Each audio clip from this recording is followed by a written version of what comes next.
Some of the most successful and well-loved games in the world are cash cows for their publishers, which results in the publishers milking them for everything they have. This usually results in subsequent entries in the series having little impact, and removing what made the series special in the first place. Good decom, moving up. Scar 1-1, you're locked for go. Roger, we're lit. Launch in 3, 2, 1. They're launching Skelters! Call of Duty. We all know Call of Duty is the series that returns year after year, even though it's beginning to lose its luster. Activision will never let the series miss a year, whether it's reliving the Cold War, going into space, or venturing back to World War II. Call of Duty hits every holiday season, with enough DLC to last until the next game of the series is out.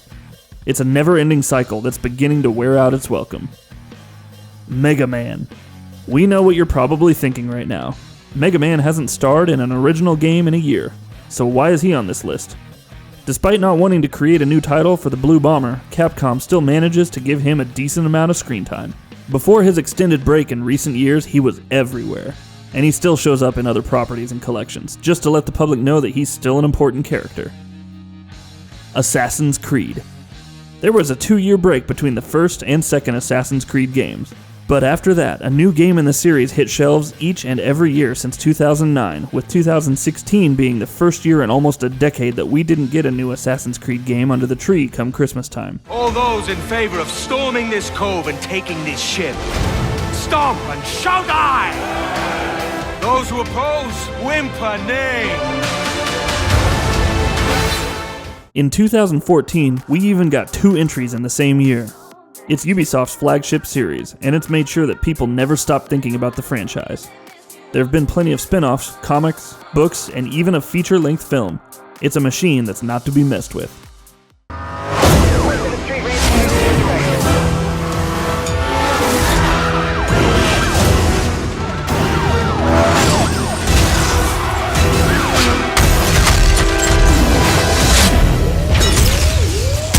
Need for Speed.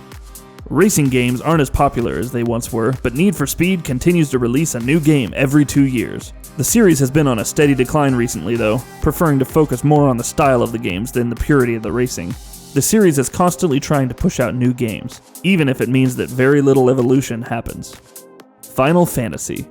Despite breathing life into the RPG genre, or at least the version of the genre that's been spun off into the JRPG subgenre, Final Fantasy is beginning to overstay its welcome.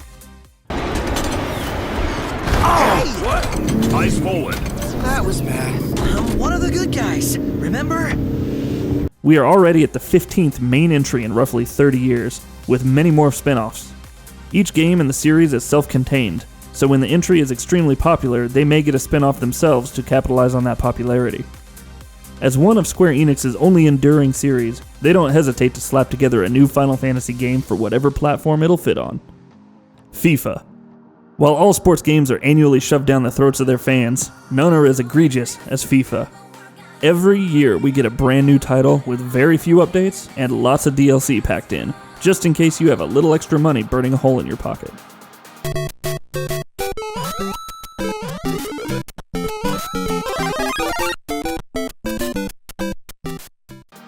Mario. We owe a lot to Nintendo and their brightly colored plumber. He refined the platforming genre and showed us what a 3D platformer should look like. He also took on a bit more than he could chew. Besides rescuing princesses, Mario plays golf, basketball, soccer, competes in the Olympics, races go-karts, has a fake medical practice, and even engages in tactical battles with possessed rabbids. He's everywhere. He's on the Switch, the 3DS, and in our phones. Any franchise that he can fit into, Nintendo manages to throw him in. He's still in a lot of great games, but seeing him so often has made his appearance seem, well, a little less special. Resident Evil. The series that started the survival horror genre is also the one that inevitably ruined it. Resident Evil quickly became a household name, becoming synonymous with jump scares and terrifying gameplay. The series slowly moved away from its horror roots and became a glorified action series.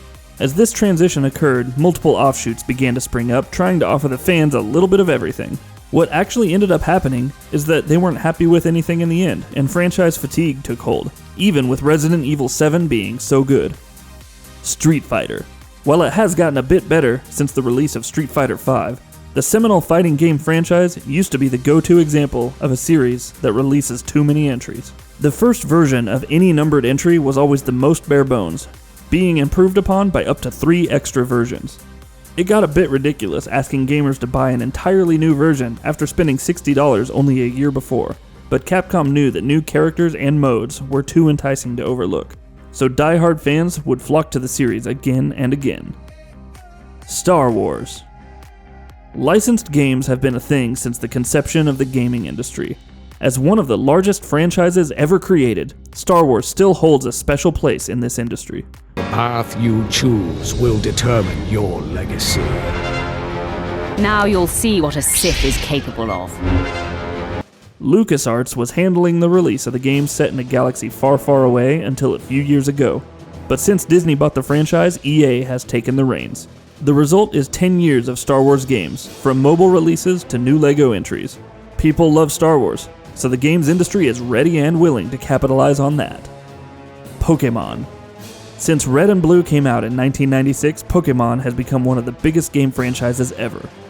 An entirely new generation is added to the series every 2 to 3 years, tasking players with catching another 100 or so critters. Not to mention the insane spin-offs like Pokémon Snap, Pokémon Dash, or Mystery Dungeon. Even now, we're still getting games like Pokken Tournament, giving Pokémon players plenty to do when they aren't engaging in turn-based battles. Nintendo knows just how successful the series is and isn't about to let go of its golden goose. Are you sure? Get tactical, Marines!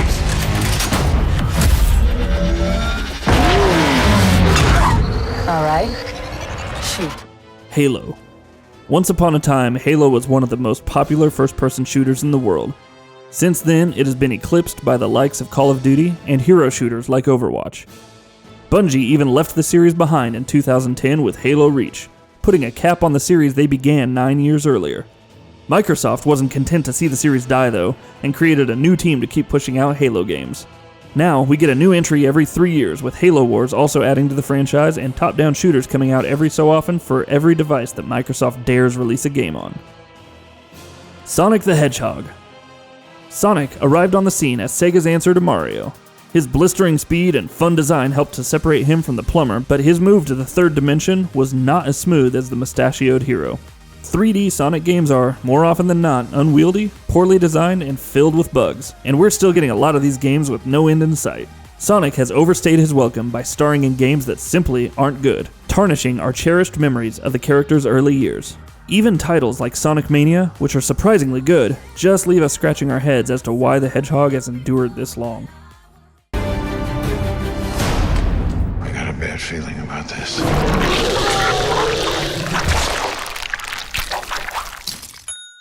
LEGO games. When the LEGO games first started, they were a breath of fresh air. Seeing Star Wars reimagined in a charming, humorous way was endlessly entertaining. But then every major blockbuster franchise began to get the LEGO treatment, and the magic began to die. We've explored blocky versions of Pirates of the Caribbean, Harry Potter, Indiana Jones, and even a few original adventures before heading off into the mishmash of franchises that is LEGO Worlds. At this point, the gameplay has barely evolved and it's practically just a collectathon. The franchise needs to take a break, or reinvent itself in some major way to get us interested again. And that'll be about it for this one. If you guys like what we're doing at GamingBolt, please consider subscribing to our channel, and I'll see you guys on the next video.